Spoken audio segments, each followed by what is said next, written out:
Hello friends. History of Somnath temple is way too big to be covered in such a short video, but we will try our best to do what we can. According to popular tradition documented by J. Gordon Melton, the first Shiva temple at Somnath is believed to have been built at some unknown time in past. The second temple is said to have been built at the same site by the Yadav kings of Vallabhi around 649 Common Era. In 725 Common Era, Al-Junayd, the Arab governor of Sindh, is said to have destroyed the second temple as part of his invasions of Gujarat and Rajasthan. The Gurjara-Pratihara king Nagabhatta II is said to have constructed the third temple in 1815 Common Era, a large structure of red sandstone. In 1024, during the reign of Bhima I, the prominent Turkic ruler Mahmud of Ghazni raided Gujarat, plundering the Somnath temple and breaking its Jyotirlinga. He took away a booty of 20 million dinars. Historians expect the damage to the temple have been minimal because there are records of pilgrimage to the temple in 1038 which make no mention of any damage to the temple. However, powerful legends with intricate detail developed in the Turko-Persian literature regarding Mahmud's raid which electrified the Muslim world, according to scholar Meenakshi Jain. The temple at the time of Mahmud's attack appears to have been a wooden structure, which is said to have decayed in time. Kumarpal rebuilt it in excellent stone and studded it with jewels, according to an inscription in 1169. In 1299, Alauddin Khilji's army under the leadership of Ulugh Khan defeated Karandev II of Waghela dynasty and sacked the Somnath temple.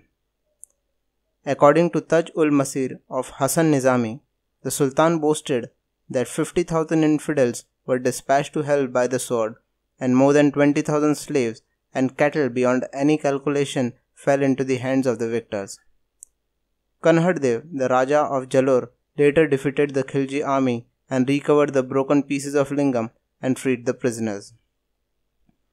The temple was rebuilt by Mahipal Dev, the Chudasama king of Saurashtra. In 1308, the lingam was installed by his son Khengar sometime between 1326 and 1351. In 1395, the temple was destroyed for the third time by Zafar Khan, the last governor of Gujarat under the Delhi Sultanate. In 1451, it was desecrated by Mahmud Begad, the Sultan of Gujarat. In 1546, the Portuguese based in Goa attacked ports and towns in Gujarat, including Somnath, and destroyed several temples and mosques. By 1665, the temple, one of many, was ordered to be destroyed by Mughal Emperor Aurangzeb. In 1702, he ordered that if Hindus revived worship there, it should be demolished completely. Before independence, Prabhas Patan was part of princely state of Junagadh, whose ruler had acceded to Pakistan in 1947. After India refused to accept his decision, the state was made a part of India, and Deputy Prime Minister Patel came to Junagadh on 12 November 1947 to direct the stabilization of the state by Indian Army and at the same time ordered the reconstruction of the Somnath temple. When Patel, K.M. Munshi and other leaders of Congress went to Mahatma Gandhi with their proposal to reconstruct the Somnath temple, Gandhi agreed the move, but suggested that the funds for the construction should be collected from the public and temple should not be funded by the state. He expressed that he was proud to associate himself to the project of renovation of the temple. However, soon both Gandhi and Sardar Patel died, and the task of reconstruction of the temple continued under Munshi, who was the Minister of Food and Civil Supplies, Government of India, headed by Prime Minister Jawaharlal Nehru.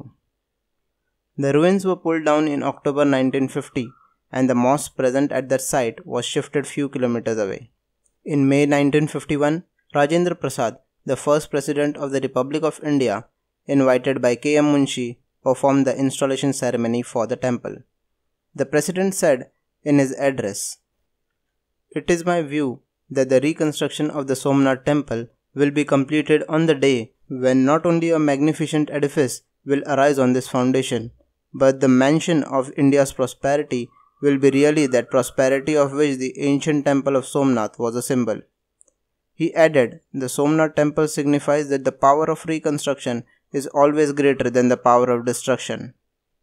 The primary image in Somnath is a lingam representing the beginningless and endless stump or pillar symbolizing the infinite nature of Shiva. The temple is considered sacred due to various legends connected to it. Somnath means Lord of the Som, an epithet to Shiva. Som, the moon god, is believed to have lost his luster due to a curse, and he bathed in the Saraswati river at this site to regain it. The result is the waxing and waning of the moon. In similar vein, it is amazing that after going through all this waxing and waning in history, at present the temple once again stands tall in all its glamour, plus awaiting further facelifts suggested by the present government. Signing off for now, historically yours.